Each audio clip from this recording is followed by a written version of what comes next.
Folks, I want to talk about some outrageous shit that just went down with Governor Ron DeSantis in Florida and how it just underscores how the Trump family is specifically only out to get something for themselves. They only want to do something that benefits themselves.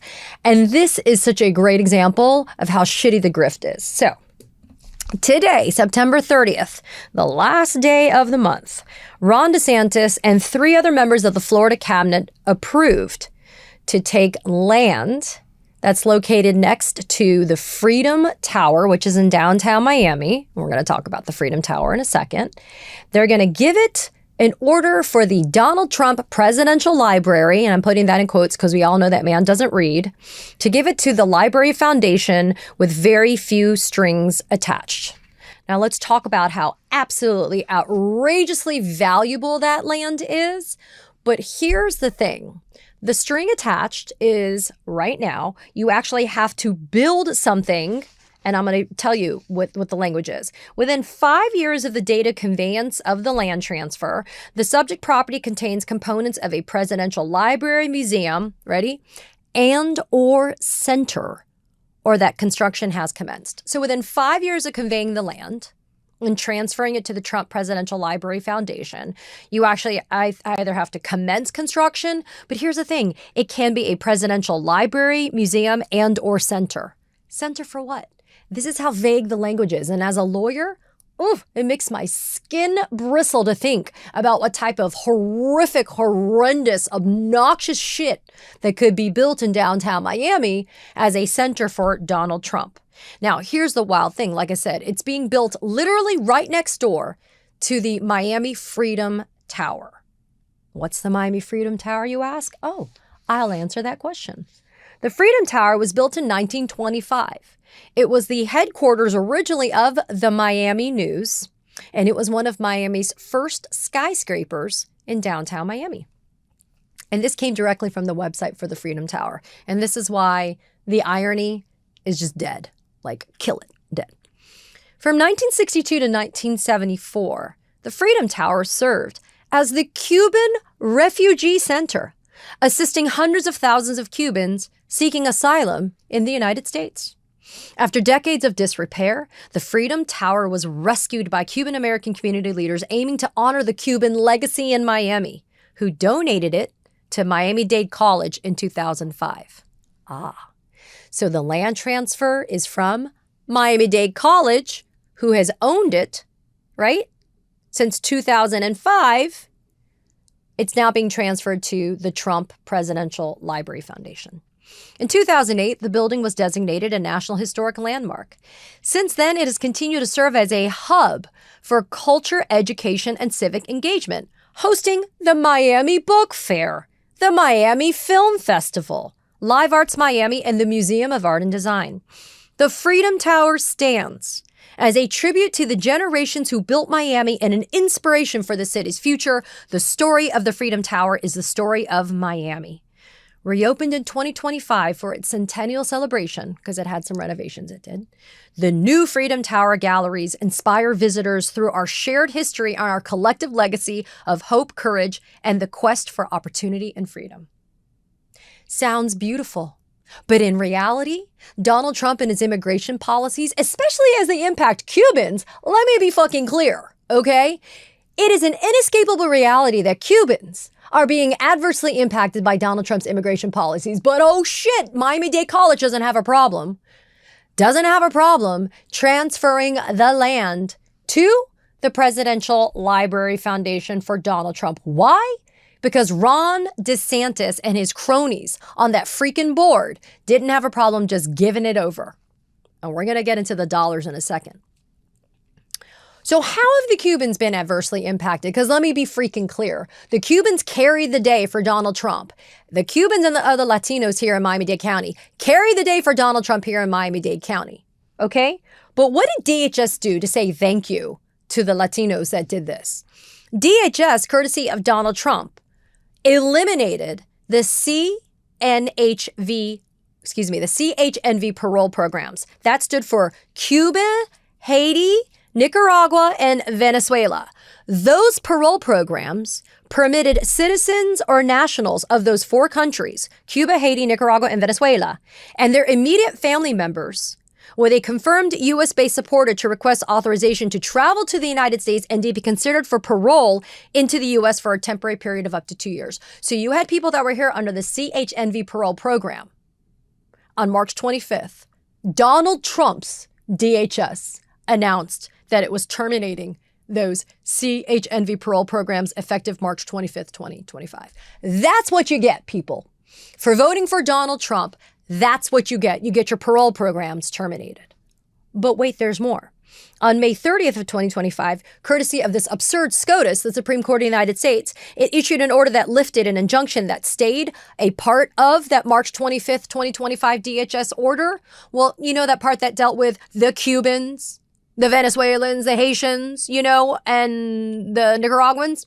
Well, hey, guess what? They lifted that order. So, quote, with this decision, DHS is terminating parole granted under the CHNV parole programs, revoking employment authorization based on being paroled under the CHNV parole programs. No new requests for CHNV parole will be processed, end quote. This is from the DHS website. That's how you get rewarded. Even though you were all warned what was going to happen with Donald Trump, that's how you get rewarded. But wait, there's more. Miami-Dade County is a place where nearly 7 out of 10 people are Hispanic, and more than half of the residents came here from another country. We are supposed to be a melting pot in Miami-Dade County. But what do we get? Ain't a melting pot, I'll tell you that right now. So, what was voted on today was allowing a library, although that's technically not true because I read you what the actual restriction was, but according to the Agriculture Commissioner, a library is going to be put there. But you know what else is going to be put there? A hotel. A Trump hotel. A Trump hotel. A garish, disgusting Trump hotel. Because, you know, they're not going to be contented just putting it up, you know, on the beaches in Gaza, right? Trump Gaza. We're going to have, what, a Trump hotel in downtown Miami?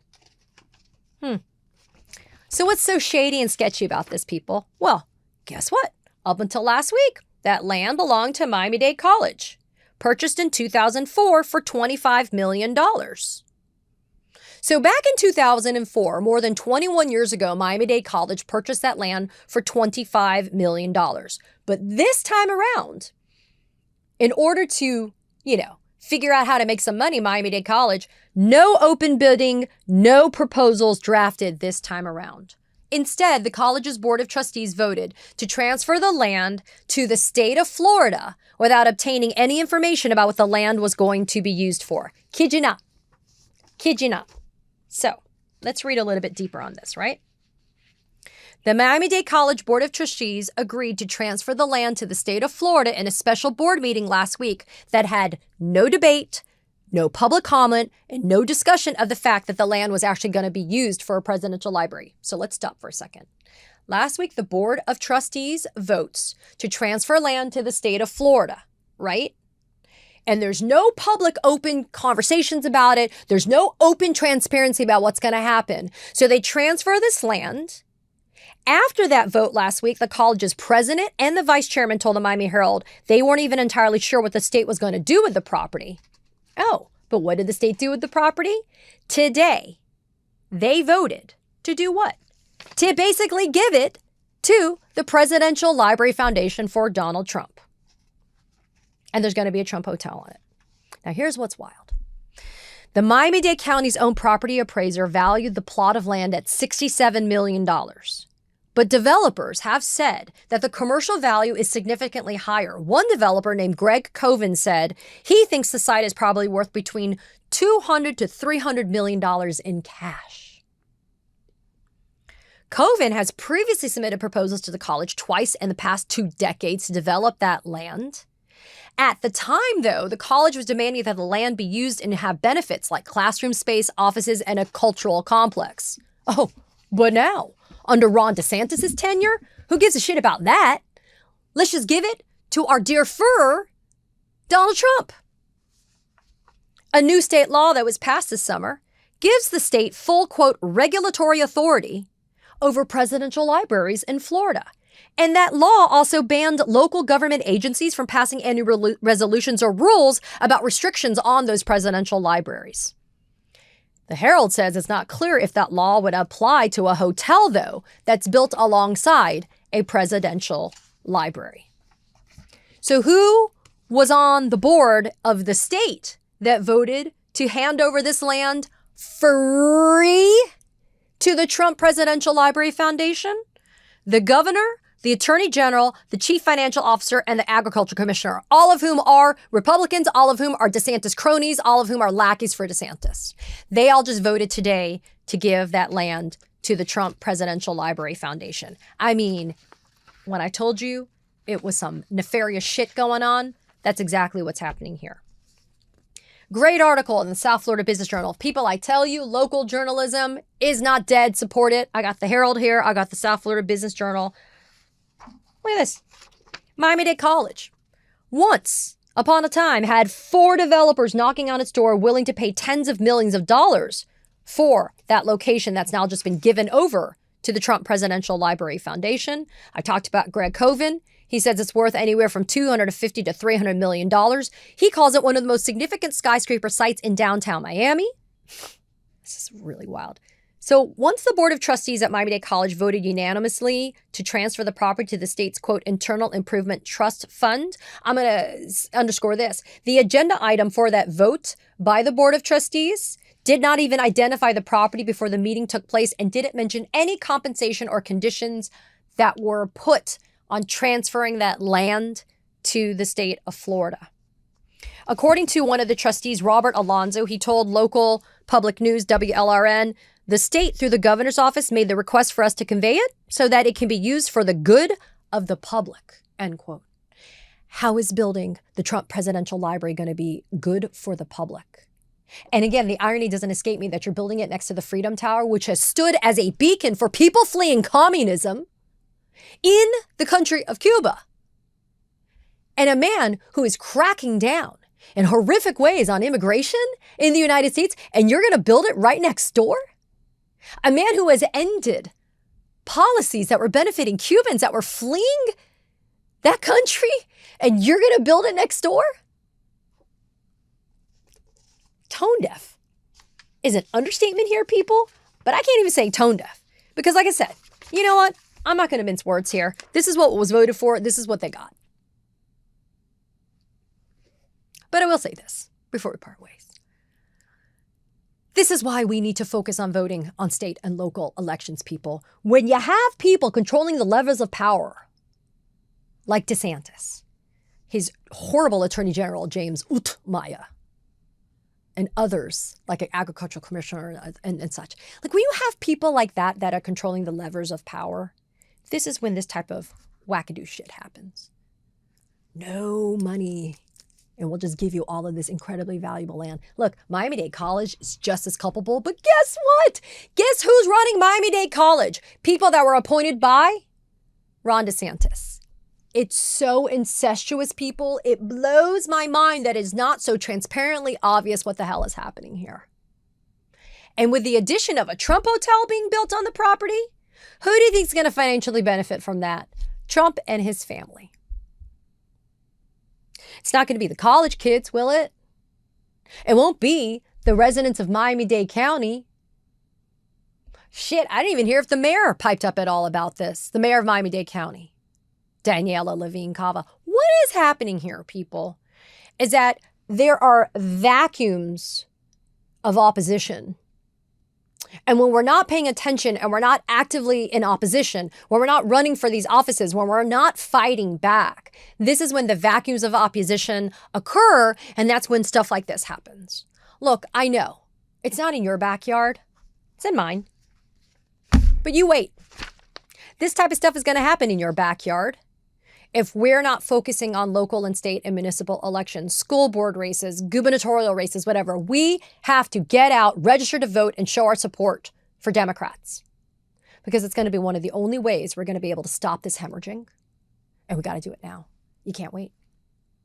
Be mad, be outraged, demand accountability. You know I am.